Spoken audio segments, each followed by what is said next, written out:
Bəzən bizə izləyicilərimiz yazırlar ki, Könül xanım, baxın bir şikayətim var, 3 həkimə getdim, 3-ü də fərqli diaqnoz qoydu. Mən bu 3 həkimdən hansına inanım? Haqlı iraddır. Bu niyə belə baş verir, Haqlı doktor? iraddır.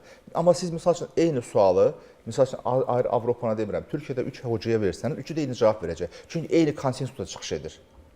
Protokollardan çıxış edir. Biz protokollarımıza, konsensuslarımıza, guidelineslarımıza necə deyim, kənara çıxmamalıyıq və gedilmiş bir yol var. Biz yəni Amerika çanmarıq özümüzdən. Hər bir xəstəliyin vahid bir protokol sistemi var və o sistemə uyğun həkimin təbii ki, bir var tibb elmi, bir var həkimlik sənəti.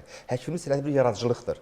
Hər bir xəstə biz A, B, C xəstəmizə eyni müalicəni tətbiq etsək də fərqli münasibət ala bilərik. Xəstənin birində deyək şəfa olar, o birisində deyək dərmana qarşı bir reaksiya ola bilər, dözümsüzlük olar. O biri xəstə münasibətdən narazı qalıb gedə bilər. İnsan çünki biz üzr istəyirəm, baytar deyilik. Biz canlı insanla məşğuluq. Protokolların olmağı səbəbindən həkimlər arasında fərqli fikir var. Bunun üçün nə olmalıdır? Bilirsiniz, dünyada inkişaf eləmiş ölkələrdə tibbi cəmiyyətlər var, dərnəklər var. Azərbaycanda da var. Azərbaycanda bilirsiniz, biraz fərqlidir əslində. Elə şeylər var ki, onları misal üçün demək cəsarət istəyir.